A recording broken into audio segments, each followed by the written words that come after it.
Welcome to this deep dive into Kotlin collections. In this video, we'll explore how Kotlin collections work under the hood. We'll uncover the internal implementation details and architectural decisions that power the collections you use every day. This is part of the Kotlin Advanced series, where we go beyond the surface to understand what really happens behind the scenes. Let's start with the collection hierarchy in Kotlin. At the root, we have the Iterable interface, which represents any collection that can be iterated over. From Iterable, we derive the collection interface, which provides common operations for working with groups of elements. Collection then branches into three main types: list, which maintains ordered elements with index access; set, which stores unique elements with no duplicates; and map, which stores key-value pairs. An important characteristic of all these interfaces is that they are read-only by default. This means they don't expose methods for modification, promoting immutability and safer code. Kotlin makes a clear distinction between read-only and mutable collections. On the left side, we have the read-only interfaces: list, set, and map. These interfaces don't provide methods to modify the collection. On the right side, we have their mutable counterparts: mutable list, mutable set, and mutable map. These interfaces extend the read-only versions and add methods like add, remove, and clear. This separation is a design choice in Kotlin that helps prevent accidental modifications and makes your code's intentions clearer. When you see a list parameter, you know it won't be modified.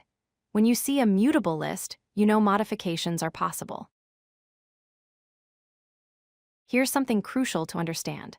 Kotlin collections are not separate implementations. They are type aliases to Java collections. At runtime, there is no distinct Kotlin collection object. When you create a Kotlin list, it maps directly to java.util.list. This design decision was made for seamless interoperability with Java. Both languages share the same collection instances in memory, allowing them to work together without any conversion overhead. The read-only and mutable distinction exists only at compile time through Kotlin's type system, not at runtime. Let's examine what happens when you create lists in Kotlin. When you call list_of and pass elements like 1, 2, 3, you get back a java.util.arrays.ArrayList. This is not the regular array list you might be familiar with. It's a fixed-size wrapper around an array, which means you cannot add or remove elements after creation. When you call mutable list_of with the same elements, you get a java.util.ArrayList, which is the standard resizable array implementation from Java. This array list allows you to add, remove, and modify elements as needed. ArrayList is backed by a dynamic array with capacity management. The backing store is a simple array that holds your elements. When you add elements and the array reaches its capacity, ArrayList grows automatically by allocating a new array that's 50% larger than the current one, then copying all existing elements to the new array.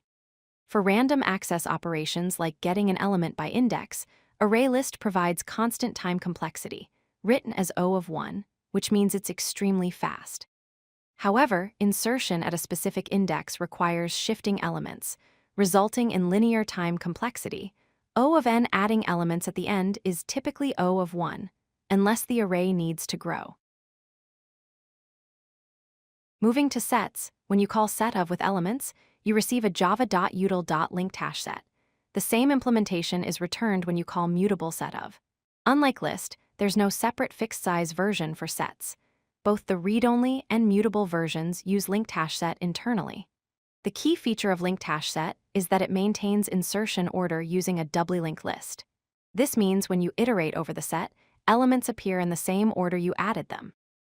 This is different from a regular hash set, which provides no ordering guarantees. LinkedHashSet combines two data structures, a hash table and a doubly-linked list. The hash table provides fast lookups to ensure uniqueness. When you add an element, LinkedHashSet calls the element's hashcode method to determine where to store it, then uses equals to check if it already exists. The doubly-linked list connects all entries in insertion order. This dual structure means LinkedHashSet preserves the order you added elements while still providing constant time performance for add, contains, and remove operations, all running in O of 1 time on average. For maps, when you call mapof and create key-value pairs using the to keyword, you get a java.util.LinkedHashMap. Similarly, calling mutable mapof also returns a LinkedHashMap. Just like with sets, there's no separate fixed-size implementation. Both versions use LinkedHashMap, which maintains the insertion order of key-value pairs. When you iterate over the map's entries, keys, or values, they appear in the order they were first inserted. LinkedHashMap extends HashMap and adds linked entries to maintain order. It combines the hash table structure from HashMap with additional pointers that link entries together. For key lookup, it uses the keys hashcode method to quickly locate the entry in the hash table. The link structure ensures that when you iterate, entries appear in insertion order rather than random order.